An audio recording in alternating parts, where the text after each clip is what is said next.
Hi, everyone, and welcome to the podcast. Today I'm talking with Dr. Connors. Dr. Connors focuses on finding natural and alternative health treatments to significant diseases like cancer and Lyme disease. Dr. Connors, thanks for being on the show with me today. You bet, Aaron. So, Dr. Connors, the way I found you is I've been doing a lot of research on cancer. I've been researching alternative treatments to cancer, trying to figure out what's real, what's not. And I came across your clinic, mostly because your clinic is near me. You work out of a treatment center in Lake Elmo, Minnesota.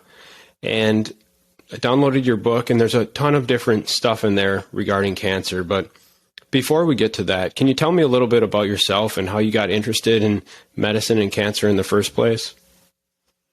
Well, I graduated as a chiropractor back in 1986, so a long time ago, probably before you were born.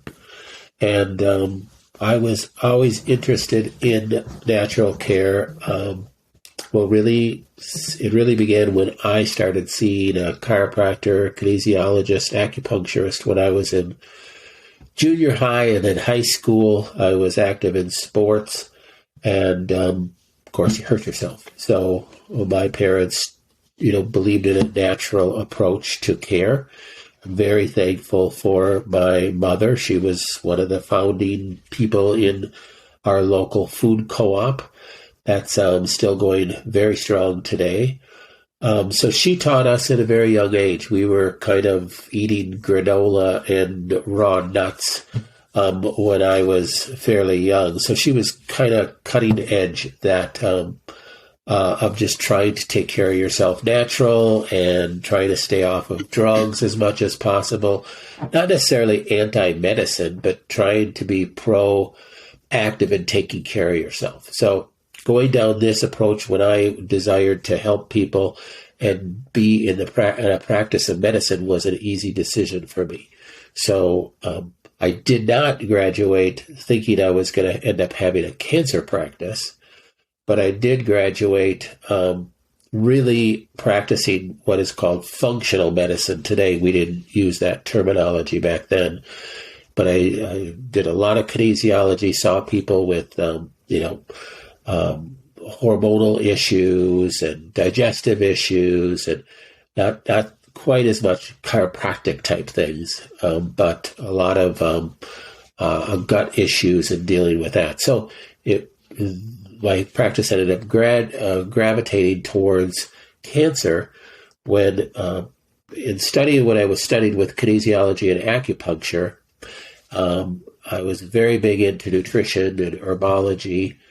And one of the things I studied while I was in school was a man named Royal Rife and his work with frequencies.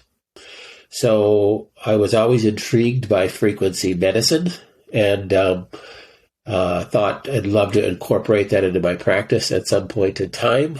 To the point I was drawn to it, and I had picked out the Rife machine that I wanted.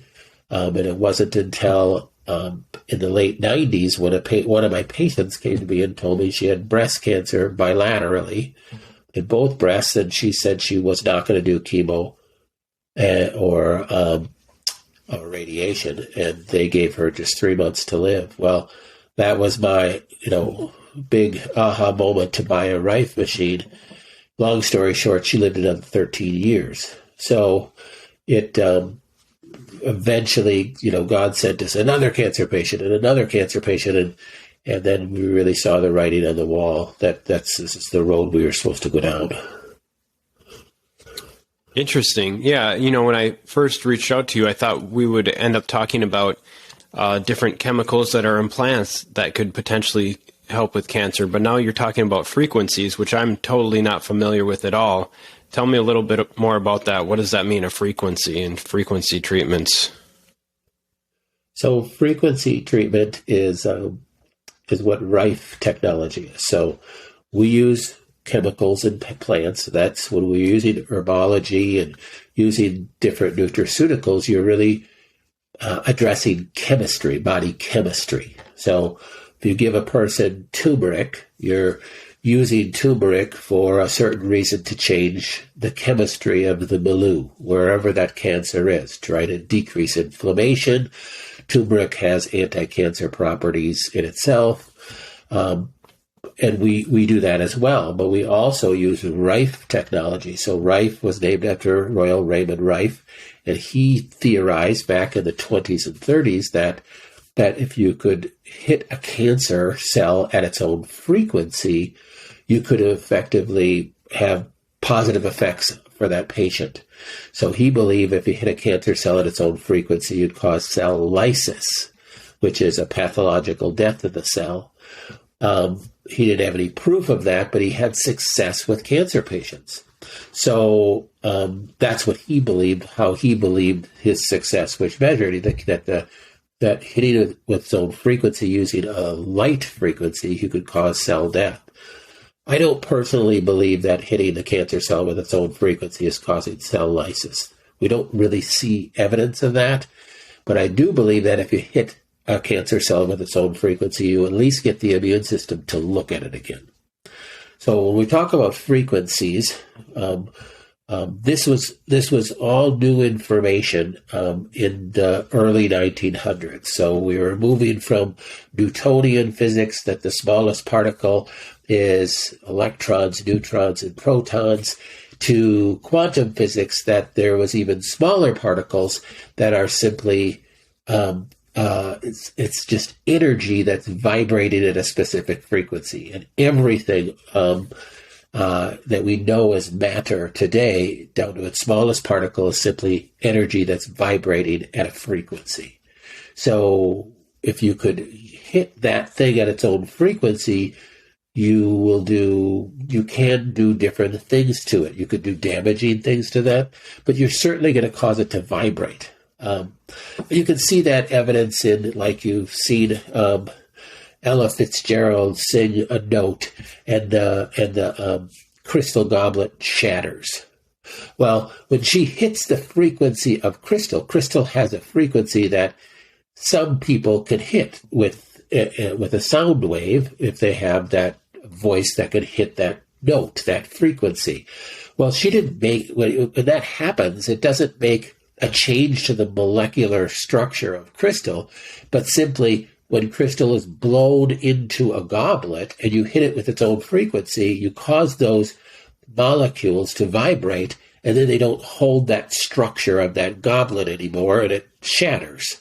But if you looked at it under an electron microscope, it's still crystal molecules that, just because they vibrated when they resonated with their own frequency, they couldn't hold the structure that it was blown into as a goblet any longer.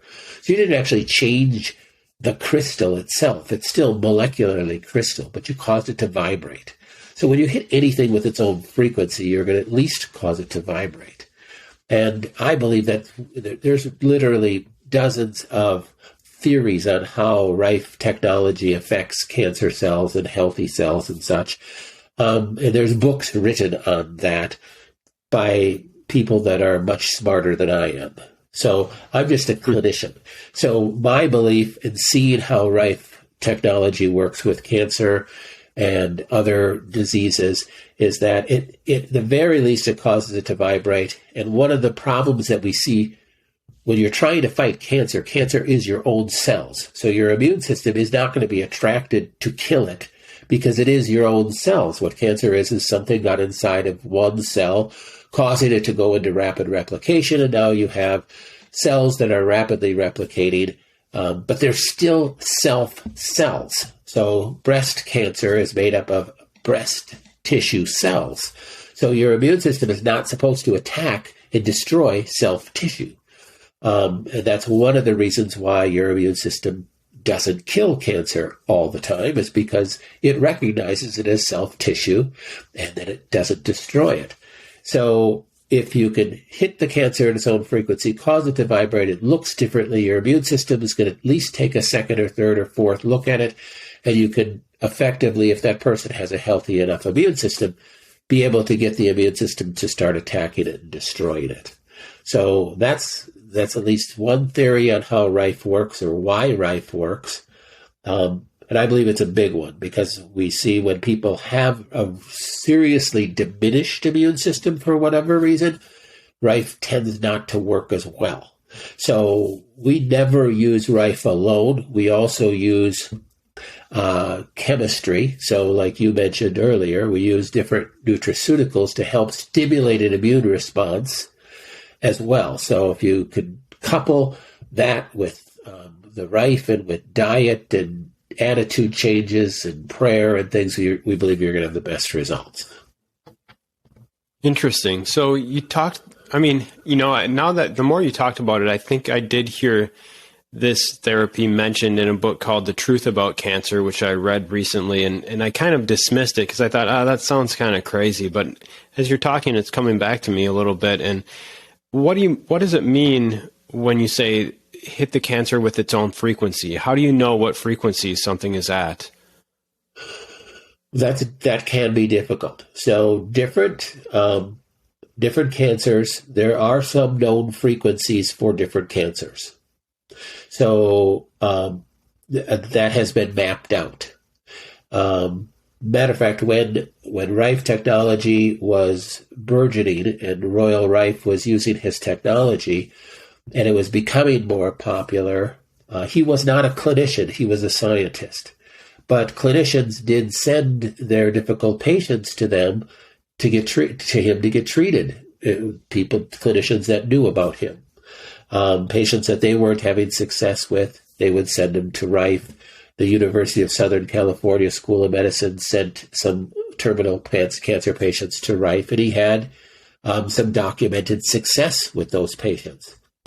But that was right at the time of history that pharmaceuticals were really taking over the treatment, certainly taking over treatment modality in the realm of cancer treatment. In the early 1950s, the American Medical Association went on a rampage to destroy any practitioner that was using herbology or any other therapy other than pharmaceuticals. And this is very well documented in history. And they shut down Hoxsey clinics, and they shut down Max Gerson, and they shut down Royal Rife as well. And then his technology was claimed and tried to utilized during the Cold War and by the Defense Department. And the Defense Department actually mapped out quantum physics frequencies of a lot of diseases. And that is open knowledge now. A person could Google Rife frequencies for diseases, and you can come up with a document that is many pages long with different frequencies that can affect different diseases. Now, some common misconceptions that I like to clarify when we talk about Rife is there's a lot of maybe misinformation about Rife technology that's out there. Some people will say, I just need the frequency for prostate cancer so I could use a Rife machine and it could destroy my prostate cancer. Well, it just doesn't work that way. And there isn't just one frequency for prostate cancer and one frequency for breast cancer. There's literally hundreds of frequencies that can effectively affect a cancer, a growing cancer. So you need to have a type of machine that you can program in those hundreds of different frequencies that can help your body attack that cancer. And Rife technology is not a magic wand or a magic bullet that's going to destroy cancer. It's not something that the AMA shut down because it had 100% efficacy and they wanted to make all their money in pharmaceuticals, and so they didn't want Rife to be used. There's some truth to that. They didn't want anything else to be used but pharmaceuticals. That's why, goodness sakes, Max Gerson was simply using diet and very few nutritional things at that time. There wasn't a lot known about supplements at that time. There wasn't a lot available on the market. He was mainly using juicing and diet and coffee enemas and detoxification. They shut him down. So yes, there was a lot of greed involved, but there is a misconception out there, I think, in the public, thinking that there is a secret cancer cure that the pharmaceuticals is hiding and doesn't want you to know about. Well, if there is a perfect secret cancer cure that the pharmaceutical companies are hiding, doesn't want us to know about, I don't know about it either. So it's not known. Nobody knows what that is. Certainly, a nutritional approach and using herbs and using nutraceuticals and using Rife is very effective, but it is not a magic wand, and it is not going to cure everybody. Now, in that same breath, we've seen miracles in our office where people who were given just weeks to lived, 3, 4, 8 more years. But that does not always happen. So, and it's almost impossible to do a study like, okay, whether, chemotherapy is the right way to go or a natural approach is the right way to go. I mean, literally, you could have 10 people that do chemotherapy for their colon cancer. 5 of them have success and live, for 10 years, and 5 of them, don't have success and die. But you could say the same thing with natural care, too. Certainly, we don't have, these, 100% success stories by any stretch of the imagination. It just isn't there. So, you try to give people the best quality of life throughout their care. And they have to weigh that out. There's times that chemotherapy is the right thing to do. There's certainly times surgery is the right thing to do. Certainly times radiation is the right thing to do. But it doesn't mean that that's the only thing to do for a person. That's my argument with the practice of medicine and pharmacology, is that they don't give people other options. And especially, it makes me even more frustrated with cancers that have such a poor success rate by their own admission. Let's say you have pancreatic cancer with a 7% 5-year success rate. Goodness sakes, why are you still doing harsh chemo on pancreatic cancer when you have a 7% 5-year success rate? Okay, by any stretch of the imagination, that sucks. I hate to say that. But it's horrible. Why aren't you telling people to, hey, why don't you try diet? Why don't you try, different nutraceuticals? Maybe we couple them together and we'd get a better success rate. It's to me that is malpractice. That's not just sad anymore, but that is criminal. When you are talking people out of doing other things that could improve their odds, or at least improve their health so that they have less side effects doing the chemotherapy that you're advocating. But no, we all the time we hear oncologists that tell patients, oh, don't do anything else while we're doing chemotherapy. We don't want anything to interrupt the success of our chemotherapy. Oh, let's look at your success rate of chemotherapy. It's horrible for certain types of cancers. And then you're telling people not to try to mitigate the side effects of the chemotherapy, except by using your anti-nausea drugs and some steroids to help decrease inflammation. That to me is not being a doctor anymore. You're not really caring for the patient anymore, thinking of their best in the circumstances. You're just like following a protocol that a pharmaceutical company has written, and it's really sad.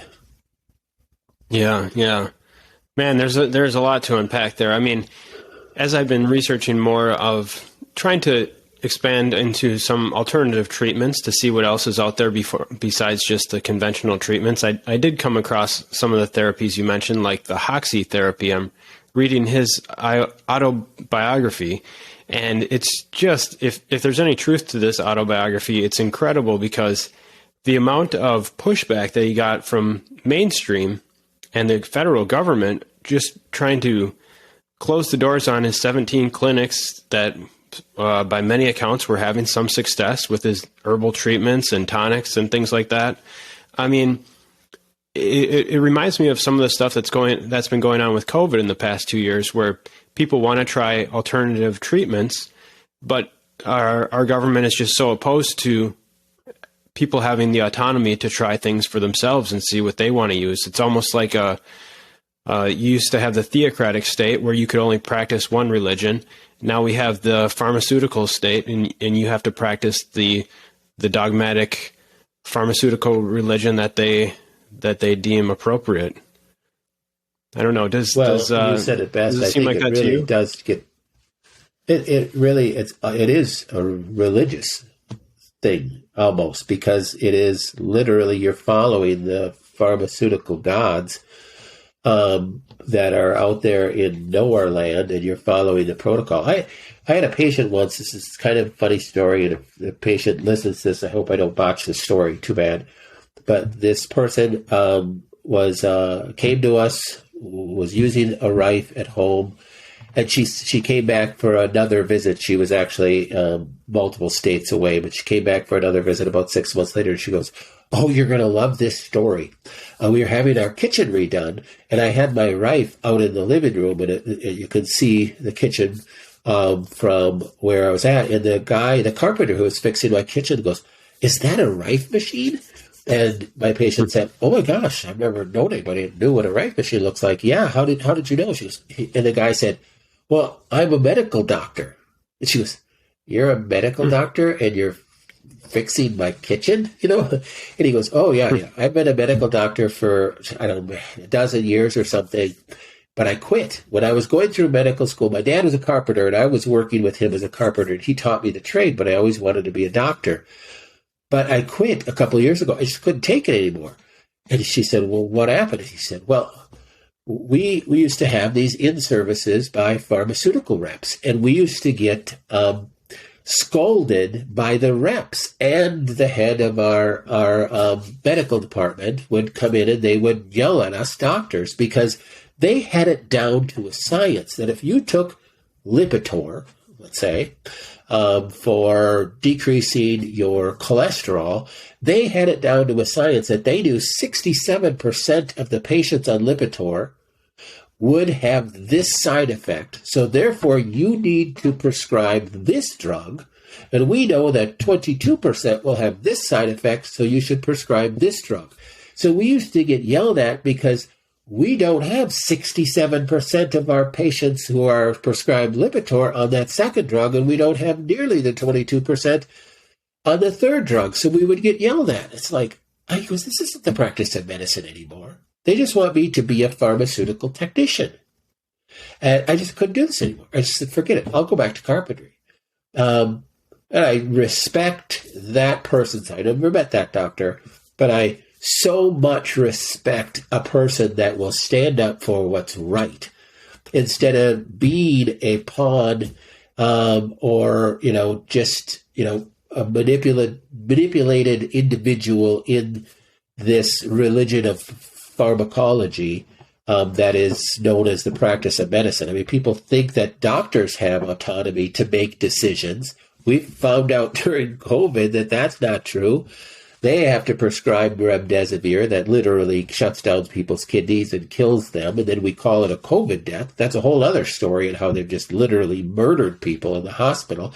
And now you got doctors and nurses who are praised as the saints who work here and at the hospitals that were literally killing people because they were doing what pharmaceutical told them to do, and yet it's just criminal.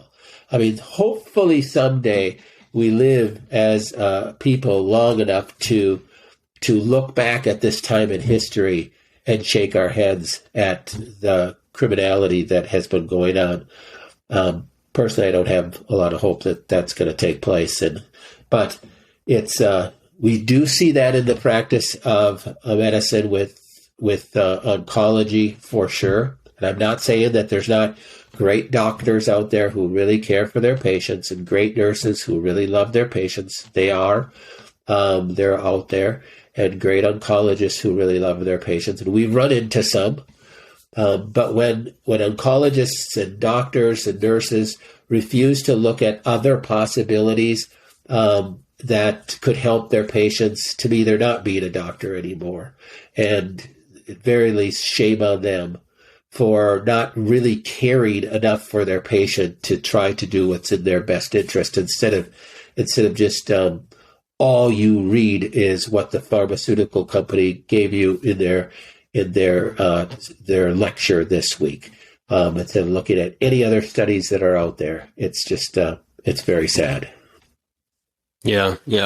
I know there's some critics like Robin Feldman and Per Bylund who argue that a lot of the reason that the pharmaceutical model is pushed so much is because that's the model that can make the most money because of patents, and that if the government didn't hand out patents, which gives you a government approved monopoly on a market, there would be more interest in looking at other methods of treatment that involve non-patentable things like herbs and vitamins and things like that. I know with Hoxsey, at least from his book, he saw his therapy as a type of chemotherapy. He thought that the medicine that was in the herbs that he was giving was actually very strong, and that it was in some way helping the body's own natural mechanism to heal itself. You know, one thing I've read from reading a lot of these natural books on cancer is that there's this idea that the body can fight off cancer on its own if you give it the right nutrients, the appropriate stimulation to build up a strong immune system. Do you think there's truth to that? Well, there's obvious truth to that, because you probably have cancer right now, and every single listener does as well. The cells that you have mutated cells. You have cells that are in rapid replication, and your body is killing them and knocking them down. Then hopefully you'll never get a diagnosis of cancer. So your body is doing that. So if you give your body the best ability to fight off cancer, you have the best chance of winning that battle. So that's constantly taking place. And Hoxsey thought that he was using herbs as a chemotherapy. Maybe we wouldn't call it a chemotherapy today in our terminology, because we are so programmed to think that chemotherapy is the poison that it is, that we describe it as a pharmaceutical agent. But truly, natural care is chemotherapy. It is changing the body's chemistry. That's what it is. That's what nutraceuticals do as well. So in that sense, in that definition of the word, it is a chemotherapy for sure. Mm-hmm. So what happens when someone comes to your clinic? Is it totally individualized? Do you have a step program that most people follow, or what happens when someone walks in your door? But we don't have as many people walking through our door anymore physically. That's one of the things that COVID has changed for us. We always had a distance program. We always saw people at a distance, meeting over the phone, over Skype at one time, now over Zoom. And because of the nature of our practice, we see people from literally all over the world. So that sense of distance care is how we practice. But to be specific, we believe everybody's unique. So you could have a twin brother and both of you have prostate cancer. In our mind, it doesn't make any difference. You're both going to be treated uniquely. So we do specific testing in our office, and you and your twin brother could have a completely different protocol. So that's how we work. Now, not everybody that communicates to us or downloads our books, because all my books I have as a free download on our website. We can't see everybody, and not everybody can afford to come to us, and truthfully, not everybody needs to come to us. A lot of people are very good at self-care. So that's why I believe that as I learn something, my responsibility is to try to then convert that into a language that most people can understand, that they can take that information and then maybe they can utilize that information without needing me. We're not trying to create a unhealthy dependency on us. We're trying to educate people so that they can self-care and they can self-doctor as much as they can.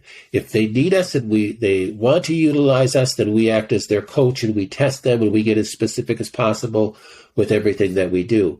But we give away all our information as far as all our knowledge and our books and our videos and everything so that people can make choices to take care of themselves if they can do that as well.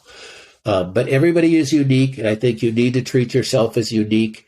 I try to give as many clues in our books of different supplements that can be good for different cancers. But if you don't have a way to test that, then you're going to have to either pray about it or meditate on it, or however you're going to come up with your decision of what protocol to use, because there's a lot of different protocols out there. So do you see the types of therapy that you provide as adjuncts to conventional therapy for cancers, or have you ever had anyone who's been in complete remission from, say, a tumor that was palpable? Has it ever gone away just with the type of therapy that you provide, or do you need to combine conventional and this alternative way of looking at it? So when we talk about cancer care on our website, we have to be very careful with how we handle our language, because from a medical legal standpoint, the only people in this country that can treat cancer is an oncologist. So we don't treat cancer, and it's not. We're not just saying that to protect ourselves. In truth, we're not treating cancer anyhow. We're treating a person.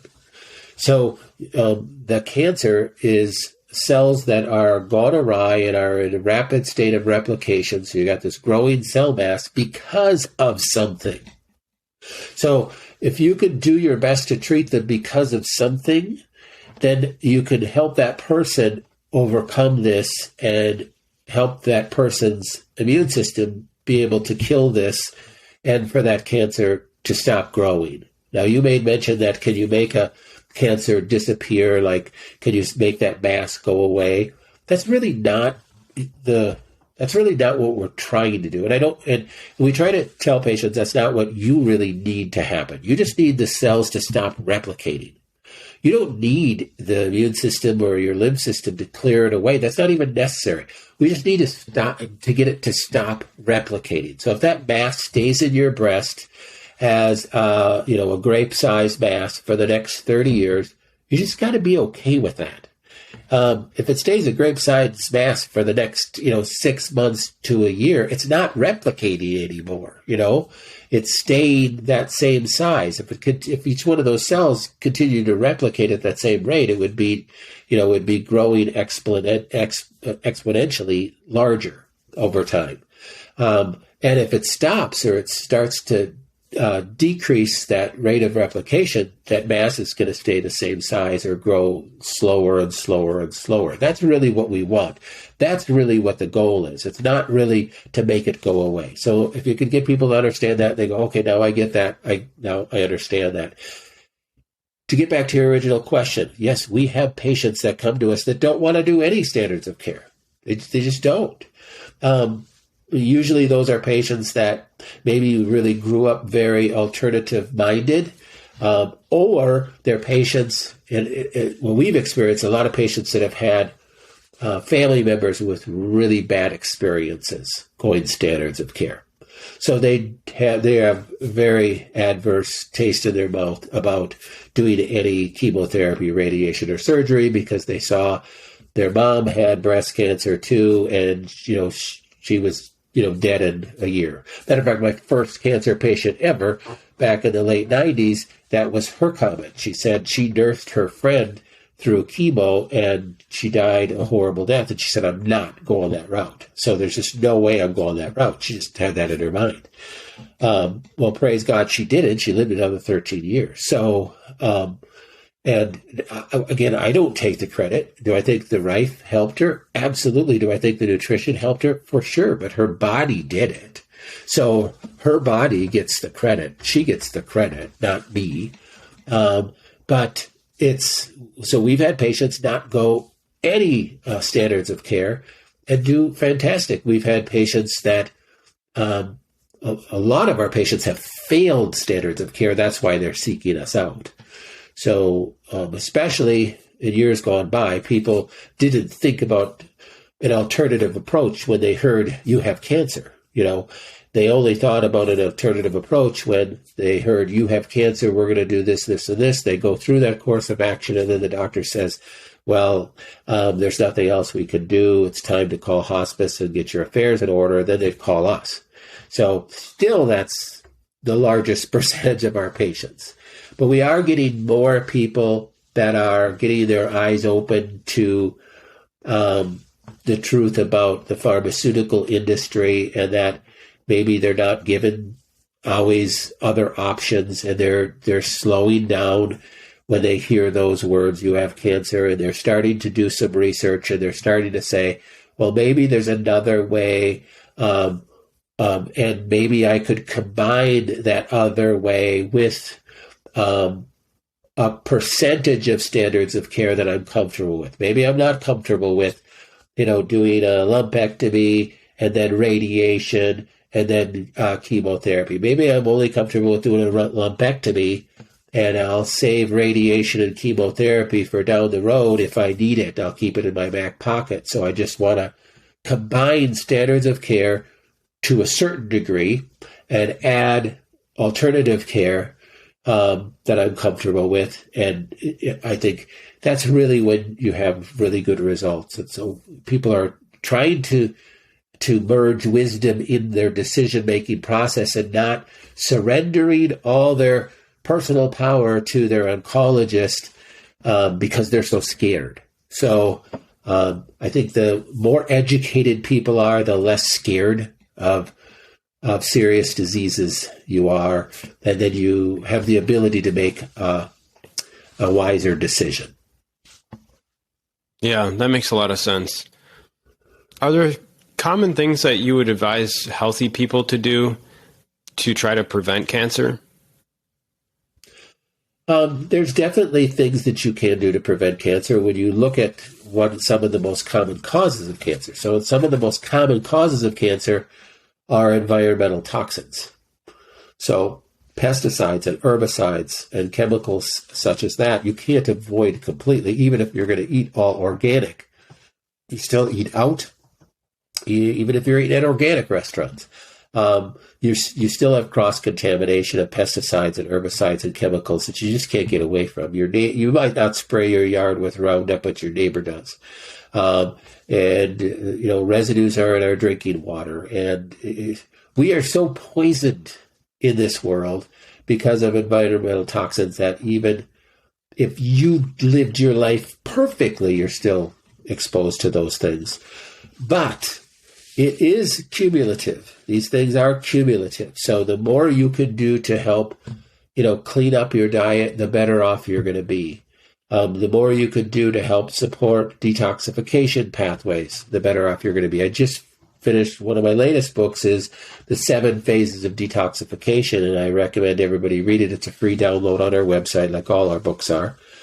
That explains, just things that you could do, the average person could do, even if you don't have a lot of money, just to support your detox pathways, because you're going to be toxified, if that's a term.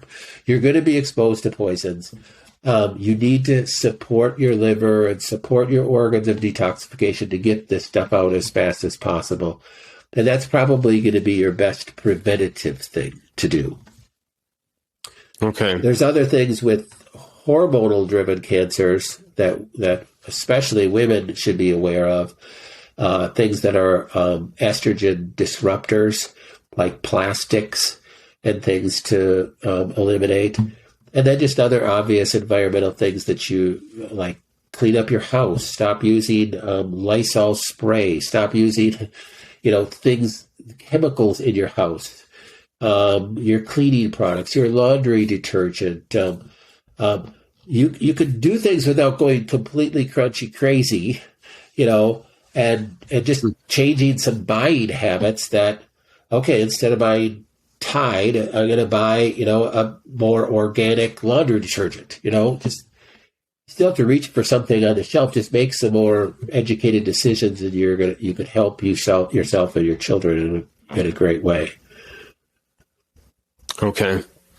What about, you mentioned organic, but I'm also thinking about certain foods like soy may have certain estrogens in them that could potentially be bad. Are there, even though you get organic soy, would that still be bad? Are there pitfalls like that we need to watch out for? Yep. So even organic soy, that's going to be an estrogen disruptor because it's a phytoestrogen. So especially women with breast cancers that are going to be more prone to hormonally driven cancers have to be aware of that. So they need to be aware of that whole classification as well. And then there's some different nutritional things that you could take. So every woman probably should be on a product that will help pull out bad estrogens. And there's products like DIM and I3C and chrysin and different herbal bark products that will help pull out these bad estrogens that can help lead to cancer. So, because no matter what you do, you're not going to eat soy anymore. You're not going to drink soy milk anymore. Good idea. But you're still exposed to a lot of estrogen disruptors in our environment that you just can't get away from. Yeah. One thing I've been hearing a lot about through research and reading is trying to do things in your body that will upregulate things like autophagy and apoptosis, basically recycling of the cells, so that they're your body's cleaning out old cells, getting rid of cells that aren't functioning optimally, and things like fasting could potentially be helpful with that. Do you ever utilize fasting or recommend it for healthy people? Yeah, and I talk a lot about fasting in my cancer book, Stop Fighting Cancer. And I talk about it a lot in this new book, The 7 Phases of Detoxification, because you're exactly right. Fasting is a great way to upregulate autophagy and to help take pressure off of your liver and your kidneys. So your liver and your kidneys can get full and then can't do their job in phase 1, phase 2 detoxification of the liver. So if you could take pressure off it, I mean, the truth is in this country, we all eat way too many calories. And I know fasting is scary for a lot of people because, oh my goodness, I'll starve to death. But you can start small by practicing time-restricted eating or intermittent fasting. So you're just like, okay, maybe we're going to start with 1 day a week. Maybe on Mondays, I'm not going to eat till 2 o'clock in the afternoon. I'm going to skip breakfast and lunch and not eat till 2 o'clock in the afternoon. Oh, I could do that. And then maybe next Monday you're going to not eat till 4. So time-restricted eating is you're restricting your eating window to only X amount of hours per day. Maybe it's going to be 8 hours a day that you're eating to begin with, but you hopefully want to get down to where maybe you're only eating 4 hours a day.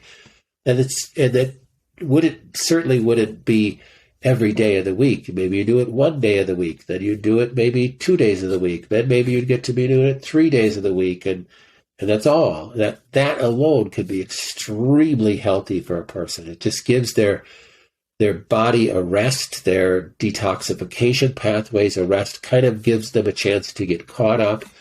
It helps your body start metabolizing wastes better. It helps your lymph system get caught up and getting rid of wastes in the extracellular spaces. It just can take a lot of pressure off of your body. It can really help with blood sugar balances and things. It can be just amazing. So that's probably one of the best ways to start really cleaning out is to do that.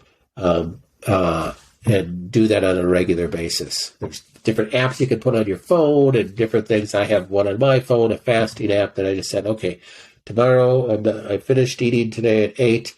I hit fasting on that, and that just gives me incentive to, I'm not going to eat till I get home tomorrow at 5 o'clock or 6 o'clock. Well, then I just fasted for, 22 hours. That's great, So that kind of motivation can be beneficial.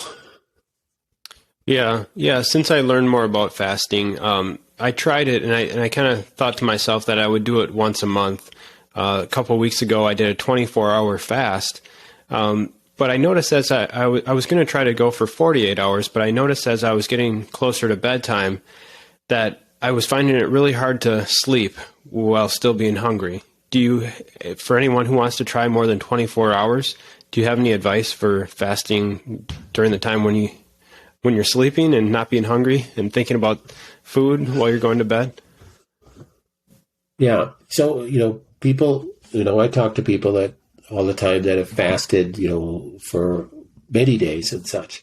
It's not always beneficial. So you've got to remember, just like vitamin C, too much of a good thing can be a bad thing too, or even water or anything.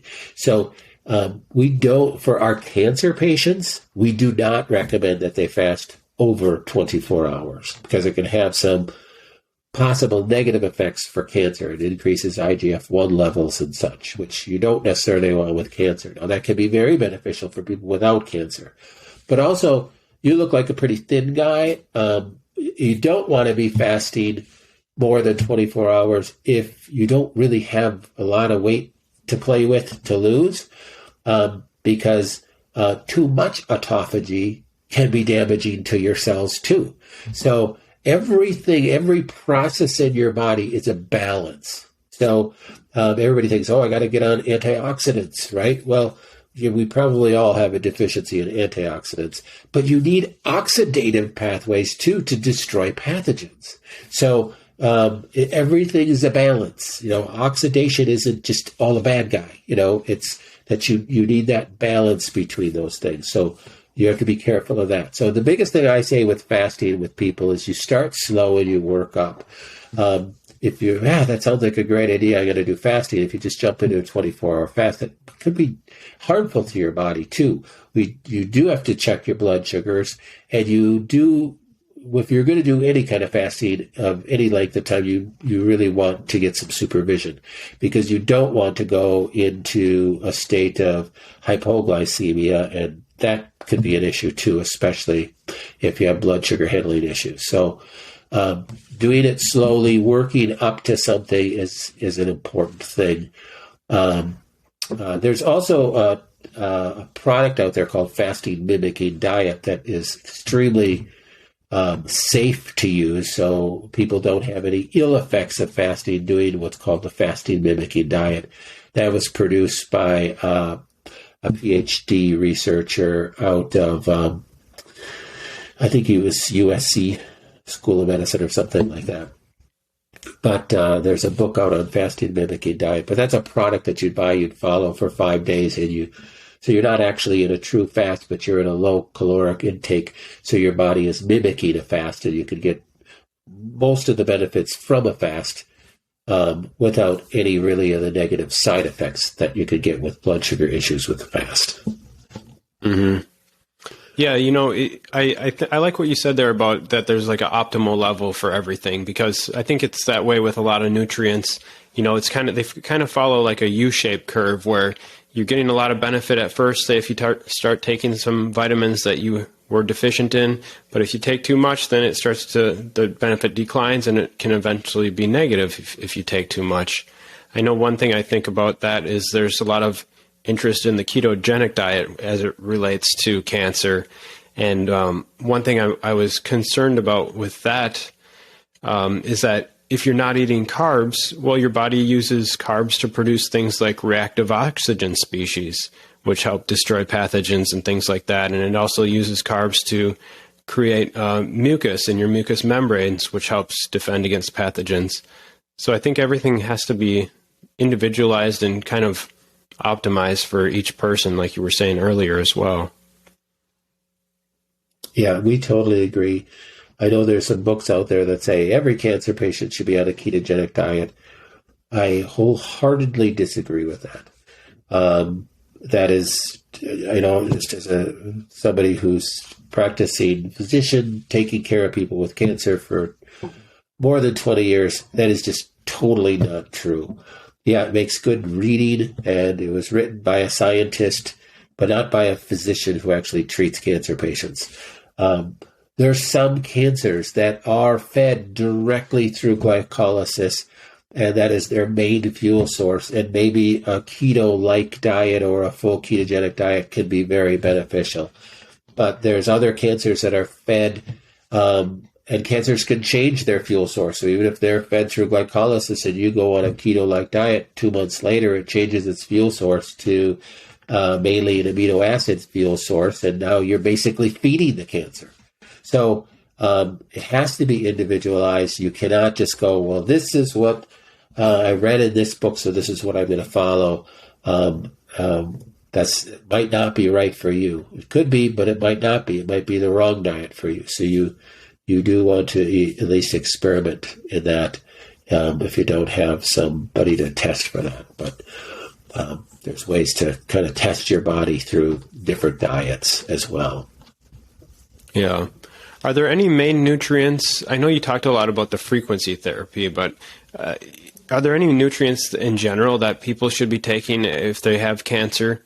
I know, like Linus Pauling, he was big into vitamin C, and reading his book, he actually has a lot of studies to back up a lot of the things that he says. But is there anything in particular that comes to mind that people in general should be taking if they get a diagnosis with cancer? Well, I definitely have my favorites. So if anybody's read any of my stuff, mushrooms are my favorite. Polysaccharides are my favorite, one of my favorites. And you get polysaccharides, really cancer-killing polysaccharides, immune-boosting polysaccharides from the mushroom family and from the aloe family. So those have helped a lot of our patients. But there's different other herbs too, like the herbs that are in Hoxsey that you mentioned earlier, which are very similar to the herbs that are in Essiac. Those products can be very beneficial for cancer patients. So those are going to be good immune regulating, immune stimulating, to wake up your immune system to help be able to fight cancer.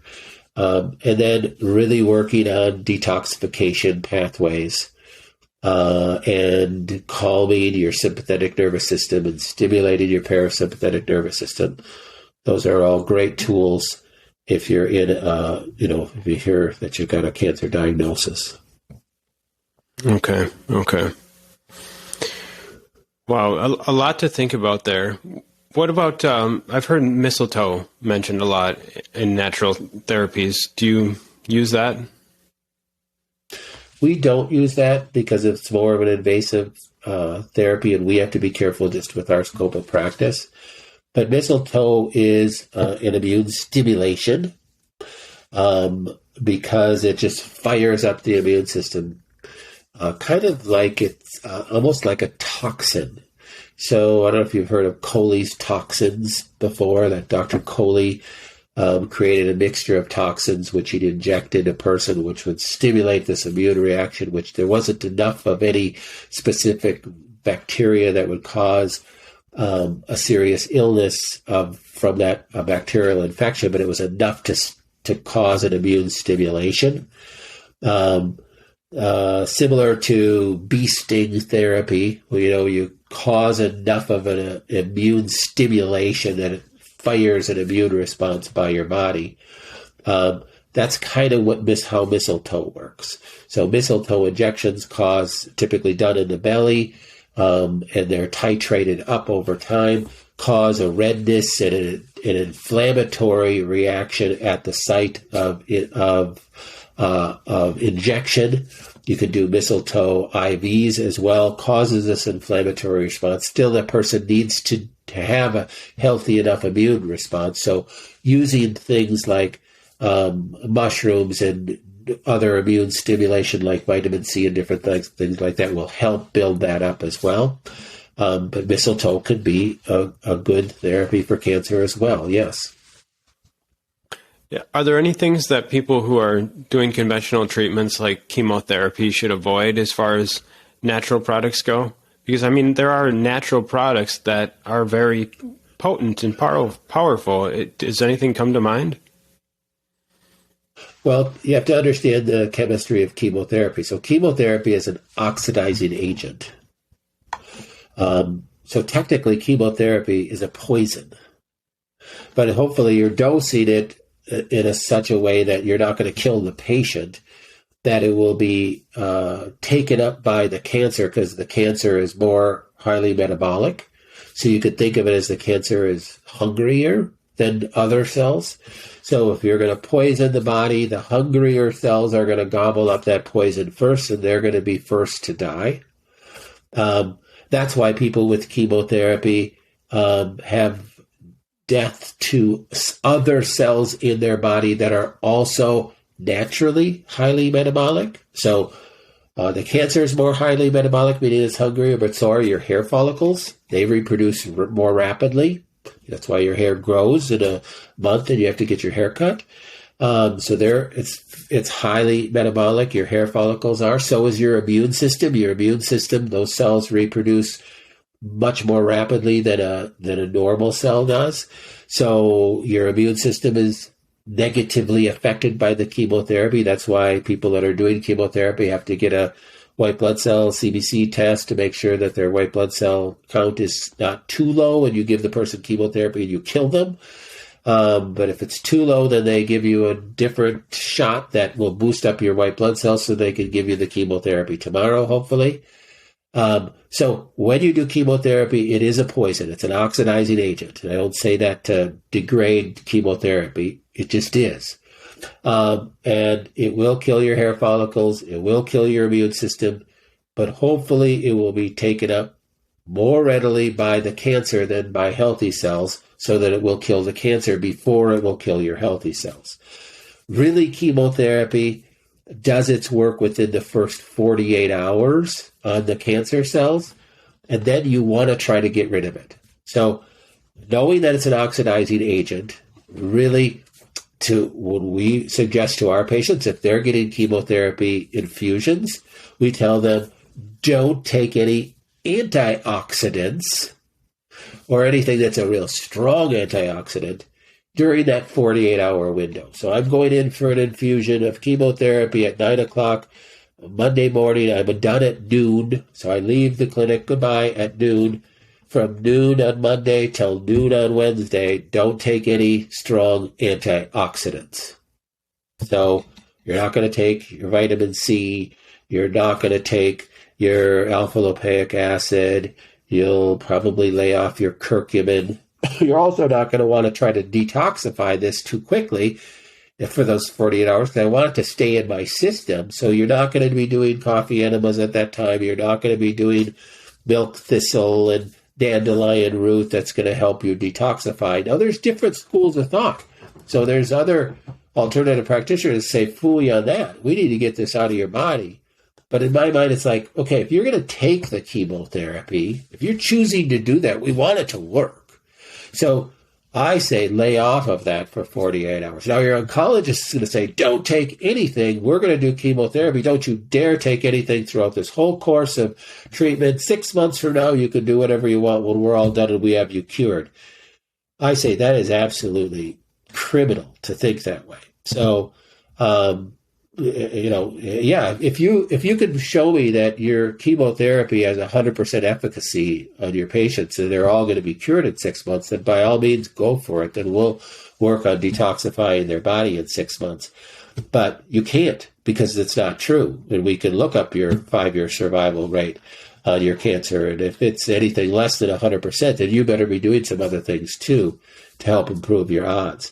But I will go, okay, we can think about this objectively and not be dogmatically positioned as an alternative practitioner too. And if we do want the chemotherapy to work, let's lay off the antioxidants for the time that the chemotherapy is really doing its best effect on the cancer. Then after that, let's get it out of your body so it doesn't destroy your healthy cells.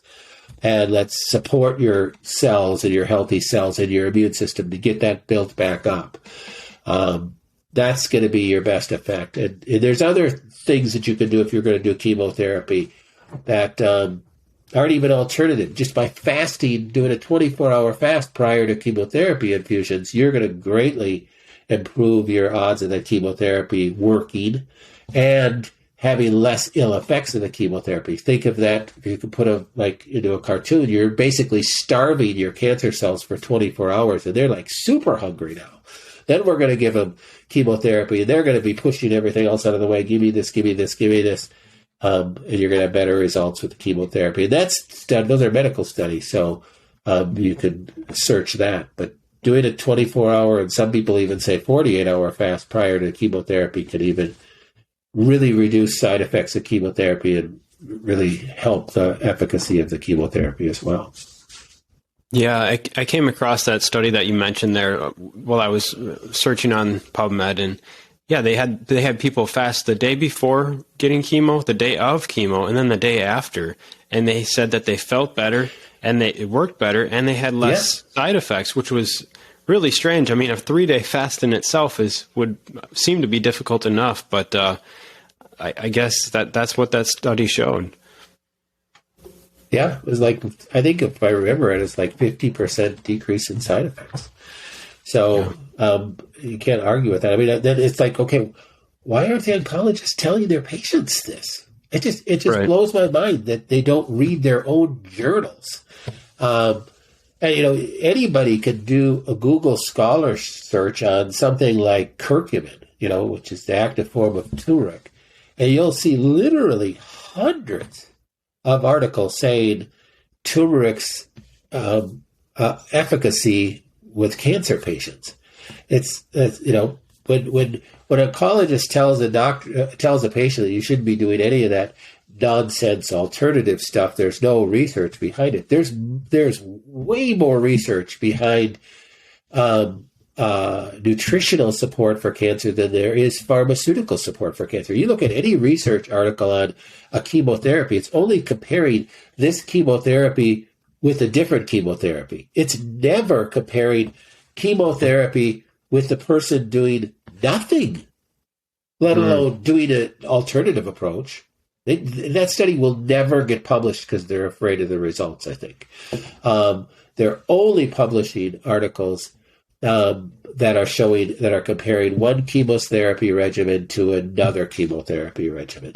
And okay, that is, to me, that's not science. So to say that there's no science that backs alternative care, you just need to say, can you give me the science that backs your care compared to doing something alternative? And then I'll believe you. Let's throw some coals on the fire and let's see. So do your own research. My biggest comment to patients, my biggest piece of advice to people when they hear they have cancer is to just slow down. Cancers that, if you were just diagnosed with cancer, it's been growing in your body for a long time, at least years. You have at least a little bit of time between your diagnosis and you going and rushing off and getting a port in so that you can start chemotherapy next week, to do some research and to decide, not that chemotherapy is not the right way for you, I'm not saying that, but at least do some research on things that you could couple with that or that you might want to try first. There's a lot of hooey out there, but there's a lot of really good information out there. And if you are apt enough to dig on Google Scholar and things, you're going to find some good research that backs some natural things. So it will do nothing but help you improve your odds, even if you decide to do everything that standards of care tells you to do. Yeah, that's, you mentioned there that that they don't, when they do these studies on chemotherapy, they don't compare it to doing nothing or doing an alternative medicine type approach. And as I was reading the alternative medicine type approaches, something that was going through my mind is that what is the natural background rate if a person just does nothing of spontaneous cures, of people just getting better, their immune systems maybe overcoming it on its own, or maybe the cancer just stops growing on its own for whatever reason. Are there natural background rates that people will just get better on their own if they do nothing? Well, there's certainly plenty of stories about that.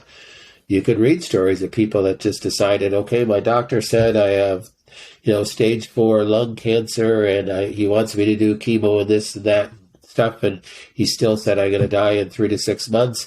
I decided, forget it. I'm not doing anything. I'm just going to live my life and enjoy life. And they don't do any alternative either, and they live 5 years. So, for people, for physicians to claim that they know what's going to happen is the worst thing you can say to a patient. You don't know, and it's the patients that literally just said, forget this. I'm going to go enjoy my life, that tend to have better results. And you could point to all sorts of possibilities with that. They overcame that neurological sympathetic approach of fear, and they just said, okay, well, I'm done with this. I'm going to go a different way. Or, they just changed their stress level. They quit their job. They moved back to their homeland or whatever it was. They made some changes that shocked their system enough to be able to fight this disease off. So, throughout the years, I've often said, wow, I'm not so proud to think that maybe the success that we've had as a clinic is at least in part from giving people another choice other than just thinking that they have to do chemotherapy. Maybe the success that we've had is just because we've kept people from doing chemotherapy. And it really had nothing to do with anything we did. I don't know, how do you measure that? I don't know. Maybe people get better coming to us just because they've been given hope. Well, goodness sakes, isn't that worth it? I remember seeing an article in the AMA journal. This was back in the 90s, and it was saying this is when the medical profession was bashing chiropractic constantly, right? It was just this war against chiropractic. And there was literally a serious article that said the only reason chiropractors are getting their patients better is because they love them. And I thought, well, goodness sakes, what would you rather do? Would you rather go the medical route and not get better because they're following science, or would you rather go an alternative route and get better because the doctor loves you? Yeah. And they were using that as a cut, Right. It's like, oh my gosh. It's like, okay, I guess we'll just keep loving people back to health. And you think that's a bad thing. That's not scientific. Well, we have learned in the last couple of years the fallacy of, quote, following the science. It's nothing more than following the propaganda that's trying to lead you down a pathway of destruction. And the truth is, it's been like that for a long time.